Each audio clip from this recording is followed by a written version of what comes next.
So today we have a very special video. In the last video, I mentioned a Kickstarter campaign that I'm a backer for, The Last Amazon, that's being produced by Apotheosis Studios. And they got in contact with me and we were able to organize for me to interview the writer of The Last Amazon, Jamison Stone, along with co-creator and illustrator David Granjo. And so if you saw my last video, you'll know that I'm very excited for The Last Amazon, which is a book that uses outstanding photoreal illustrations and highly designed graphical elements to present this story. And based on what I've seen, and now especially after talking with Jamison and David, I could not be more impressed. And if you're a subscriber on this channel, you obviously appreciate really well done visual books. And so I thought you guys might appreciate this. And if you like what you see and hear, then I strongly recommend you go check out the Kickstarter and see if it's something you want to help support and bring to life. Additionally, Apotheosis Studios has very graciously offered a sort of contest giveaway exclusively for the viewers of this channel, so make sure you stick around at the end of the video to find out details on how you can win that. So I'm here with Last Amazon co-creators Jamison Stone and David Granjo, and so I guess the first question is, what is The Last Amazon? So The Last Amazon is a graphic art novel. It's set far in the future, post-World War III.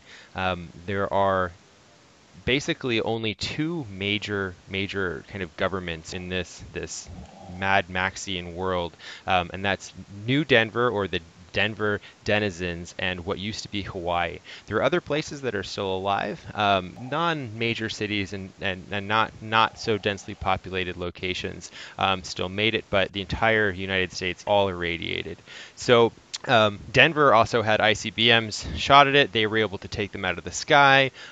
Interestingly enough, however, Hawaii was left completely unscathed, and this is kind of part of the story and makes the rest of the world, particularly Denver and the Denver denizens, very suspicious, because Hawaii had no threat to them whatsoever. In addition, their military and United States military combined with two large bioengineering companies and two large military manufacturing companies. The execs of these companies miraculously happened to be in Hawaii during MAD, Mutually Assured Destruction Day, all while the rest of the world is reeling from a nuclear attack. And they then rebranded themselves, this company, and rebranded Hawaii as the Azurin Islands. So Denver, on the other hand, had a much different experience. They were totally shocked by the destruction, and rallied behind this call, which is Denver stands strong. They believe the Hawaiian Islands tried to wipe Denver out. Denver, however, was able to defend themselves, and they persevered. So that's kind of like global politics. The main character, her name is Danny Winters.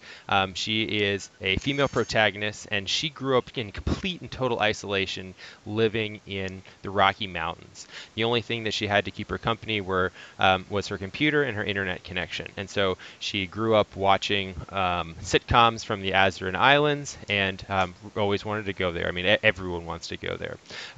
People are able to go to Denver. Denver has a policy of they let everyone in, where the Azurin Islands, on the other hand, has a closed-door policy. The only way to become a citizen of the Azurin Islands is to win their citizens contest. And so everyone on the planet, again, much of the world is this kind of Mad Max dystopia, and we love like that Mad Max kind of like post-apocalyptic story. It's awesome. It's just been told before, and so we don't feel as though it's our job to tell it. It's been told really well, and we don't want to copy that. We're telling a different story. We're telling what the 0.1% of the world lives like post-apocalypse. We don't think that story's been told enough, and so we're trying our hand at telling that story in an epic way, hopefully.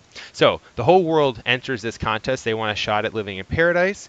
Danny, for reasons unknown, maybe it's luck, maybe it's fate, maybe it's something else, she wins the contest. And so after a very brief physical examination, they whisk her away to the Azurin Islands. It's paradise. It is bliss. You physically cannot get any better than this on planet Earth.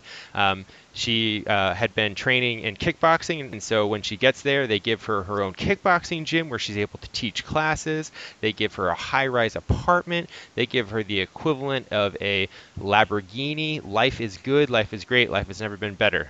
Until one day, Danny, she's coming out of her kickboxing gym, and the police officers on the island. They draw beads on her, and they raise their guns and, for reasons unknown, open fire. The bullets hit her chest and they bounce off. So this young woman, Danny Winter, she had no conception of that she was bulletproof. This was not a thing in her mind. She realizes that that these police officers are trying to kill her, so she's got to defend herself. Her kick is so powerful, however, it takes the police officer's head clean off. Now this surprises her. She had no idea that she was able to generate that much force. But even more surprising than that, instead of on the sidewalk where you would see blood and you would see guts, that's where what she would have expected to see after decapitating someone. Instead, she sees these like robotic parts. She realizes that this police officer is not a human. It's an android. It's a robot disguised to look as a human. She is absolutely astounded by this. She doesn't have long to contemplate the insanity, however, of her situation, because she then hears sirens. She hears sirens blaring. She escapes. She goes underground. She breaks into a sewer, and she tries to catch her breath. When she does, and she finally sits down for the first time after all of this commotion, she's on like the mental breaking point. She has no idea who she is. She believed that she was just a normal person, and just is basically in shock. Until she realizes something, and she kind of has this meta realization that's a little larger than herself and her own plight. And she kind of zooms back out to that meta scale that I was mentioning before about Denver and Hawaii and the cause of MAD, or Mutually Assured Destruction Day. The Azeroth Islands, or Hawaii, what had been Hawaii, they have been loaning out their PMCs, their private military forces, to other nations. The last habitable locations and the few remaining governments. And Danny realizes that if these robots that have attacked her, if those are the same forces that the Azeroth Islands are lending out to all of these other sovereign nations, that the Azeroth Islands then are on the tipping point. They nearly have the critical mass to be able to hold a coup in each one of those other nations. And so Danny says to herself, if these are truly the people that cause the destruction of the world, and they have these robots who are not only trying to kill me, but potentially trying to take over the planet, if I have the power to fight them, I then need to stop them. I need to prevent the people who have caused the human race so much destruction from taking control.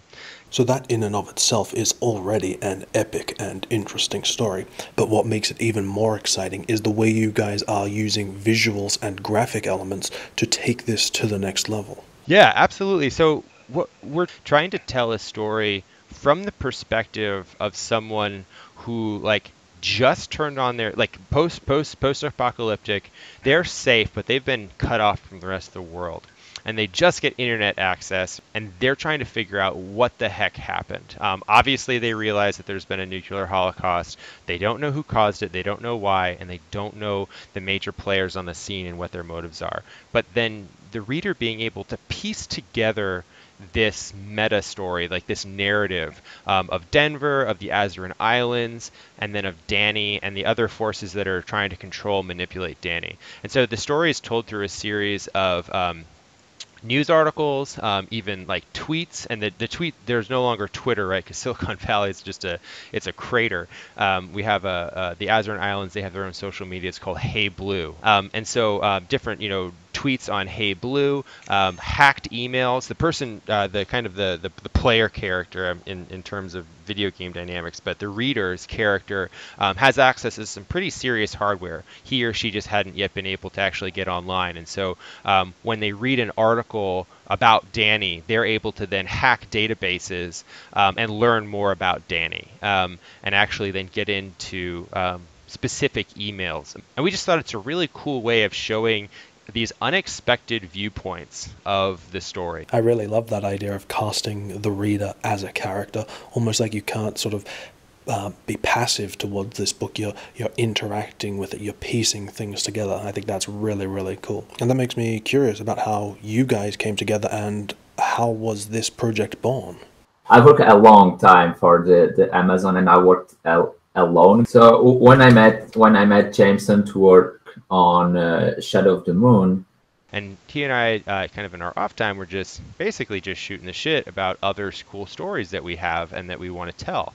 Um, I started talking about kind of the origin story for the Rune Chronicles, and he started talking about his book called The Last Amazon. And he then started showing me some imagery and like Danny and these amazing characters. And we then compared notes on what my post-apocalyptic story was and what his post-apocalyptic story was. And we realized that with a few slight tweaks of his story, they were able to match up perfectly. And so I was able to take the foundation that he had created and then apply my incredibly deep, origin story to my fantasy science fiction world, and merge the two. And so I was able to build on that foundation and build very high. And so technically, The Last Amazon is within the canonical timeline of the Rune Chronicles, and shows how humanity basically got the technology that allows them to do the amazing feats that are in Rune of the Apprentice. I really think that the thing that is going to attract a lot of people to this book before they know anything about the story is, David, your crazy, crazy, amazing artwork. I'm really curious about your artistic process and approach to the visuals for this book. The artistic process of creating this book was the culmination of everything I've learned for all my art education. So it took me many years to figure this out. So I took a pause on the project and worked really hard actually to get to the quality which we see now. Every time I'm thinking on a piece and I want to work on it, I'm like, I need to maintain that standard now. It's everything I've learned during my art education. And I'll say this: working with David and seeing the growth of his work and seeing the attention to detail that he possesses, and just in my opinion, the artistic excellence makes me as a writer constantly check myself to have my story and my words be worthy of the images that he's creating. He's a writer, I'm an artist, but I learned a lot with him, which will influence my art. That's really cool. And so I just absolutely love that sort of presentation style for this book. And so, David, I really am interested in what some of your specific inspirations were. So my first one was the book Last Man Standing. So I always loved the art of Dan Luigi. So that book was what made me realize that I could make a different book rather than a comic book or an art book or the other mediums that we are already well explored.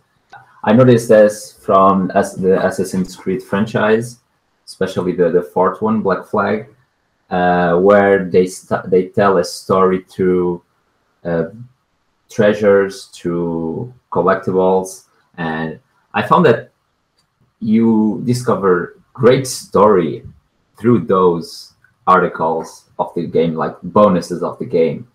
And I was thinking, why not merge like the concept of Last Man Standing with the concept of that type of storytelling from those games. And so you guys have sort of cast Lauren Drain as Danny Winters, and I was curious about the decision as to why you decided to use a real model.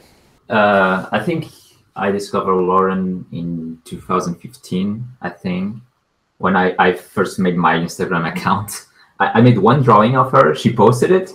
I started to work on The Last Amazon quickly after I was doing those pinups.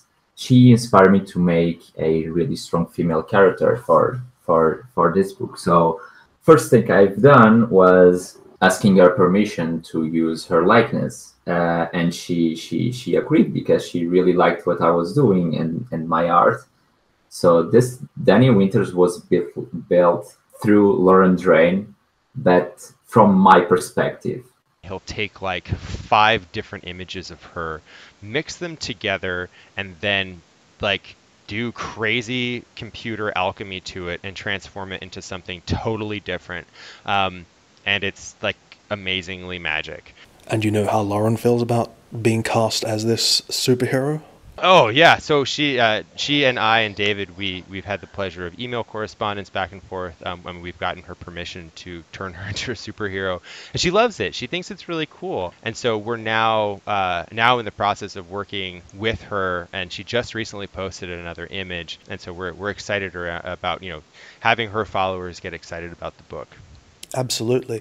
And so on this channel, there's obviously a big focus on the beauty and quality and production of visual books, and I was really impressed by what you've said over on Kickstarter about the commitment to quality for this book. This isn't just going to be some cheap print-on-demand thing. What can backers expect from the physical book? I'll just be honest. We had two options. One was the cheap. We could do it on the cheap, and we could have I'm not even gonna lie, a low quality book.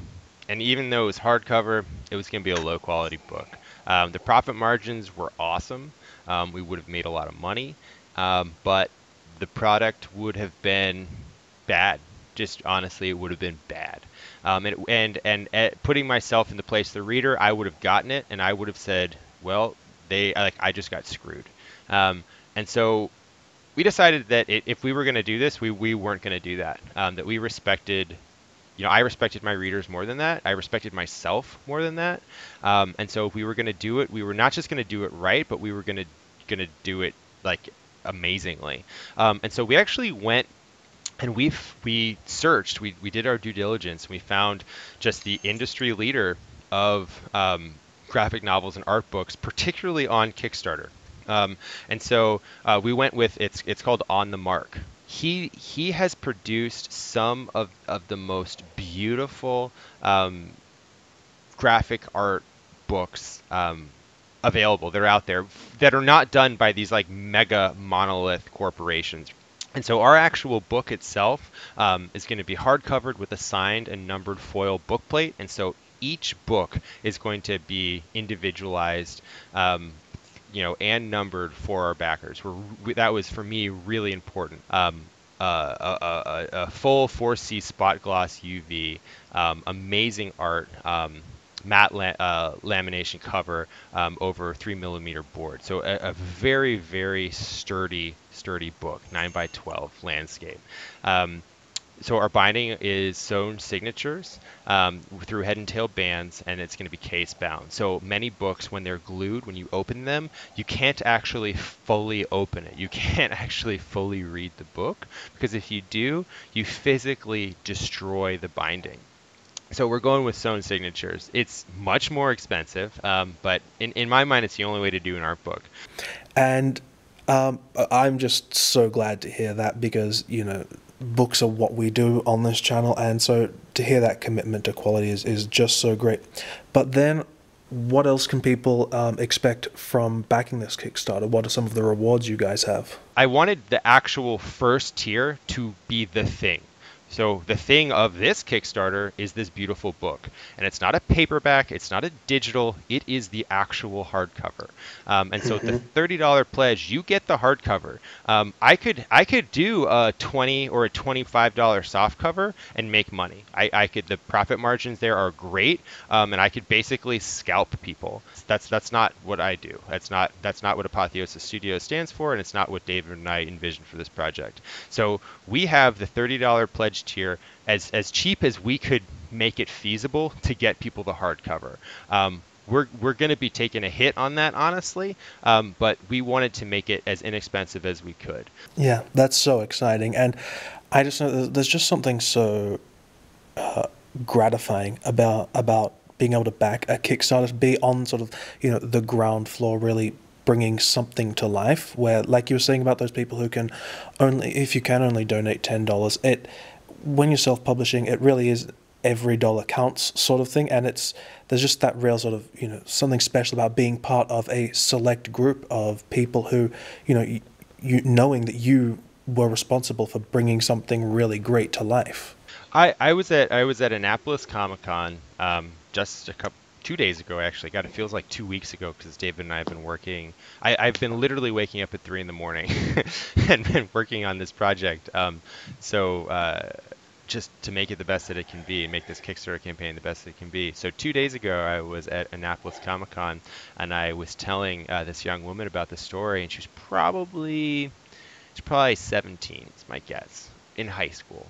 And she was so excited by it, and she like reached into her wallet, and all she had was $1. And she like looked at me, looked at the dollar, and I was like, "Hey, it's okay. Like you like don't worry about it. Like it's fine." She pulled out the dollar, and she's like, "No, like I want to support. Like you are so enthusiastic about this story." And she said, "And I feel it's so important to our world to have strong female protagonists and that she said someone that I can relate to. Like she said, I'm literally going to give you everything I have. I have $1. Like, and I hope that helps." I said, "Absolutely, that helps." Um, and so again, even if it's $1, I don't know, like words don't describe it. Like people are literally allowing us to bring this story to life, and for that, I'm eternally grateful. I mean, I cannot express it in words. Absolutely. And then so obviously the focus right now is just on this Kickstarter and getting Volume 1 done, but I am curious about what the plans are for the future with this story. What can you tell us about that? It it eventually, when you follow it long enough, it meets up with my novel, Rune of the Apprentice. And there's a lot in between. And there are a lot of amazing characters, amazing tales, and like amazing adventures that go from The Last Amazon Chapter 1 to Rune of the Apprentice. The first book in the Rune Chronicles. It's my hope that we can tell all of those stories along the way and then get to my book. And David and I plan on going further. That's so cool. I was already so on board for this book, but now after hearing you guys talk about it, you've really kicked it up to 11 for me, and I hope you guys listening feel the same way. I know this is the sort of book that a lot of you will really enjoy, so if it looks like your sort of thing, definitely consider joining me and the other backers on the ground floor in helping bring something truly special to life. And was there anything you guys wanted to add? I just want to say thank you to everyone that is pledging and helping us making this book come true. The idea of getting it physical, it's really a dream come true. So thank you very much, everyone. We truly appreciate it, guys. We can't do this without you. Thank you so much. I'm also super excited to tell you guys about a competition that Jameson and David have been generous enough to organize for viewers, so be sure to check the description for the full details. But basically this is a really great referral contest designed to help spread word about the campaign, but also give you the chance to get even more out of your pledge with some really great prizes that I know you guys are going to love. There are 3 first place prizes, which is a book upgrade. So what that means is that if you're pledged to get the $30 hardcover, you'll be upgraded to the limited edition foil hardcover. But if you're already pledged to receive that limited edition, you'll also receive the special edition slipcase box. And if you're already pledged at that level, then you will be upgraded to receive a second copy of the special edition. And then there will be 7 second place prize winners that will get an extra set of all the signed prints and all the stickers. And then there will be 15 third prize winners that will receive all the digital wallpapers. So all you have to do for a chance to win some of this great stuff is make sure you're backing the campaign and receiving a copy of the book, so pledged at least at the $30 tier. Then make sure you share this video anywhere on social media and follow the Facebook or Twitter accounts for The Last Amazon, and share a link to one of Danny Winter's messages on Facebook or Twitter. I'll put the links for those down below so you know where to find those. And if they pledge at least $30, have them write your name in the comments section on the Kickstarter page with the hashtag #HelpDanny. That way we'll know they referred you, and so the more people you refer who end up pledging and post your name, the more chances you'll have to win. And then the winners will be drawn via live stream on both Kickstarter Live and the Apotheosis Studio Twitch channel the day after The Last Amazon hits its funding goal. And again, if that was a little confusing, just make sure you check down in the description for the full details.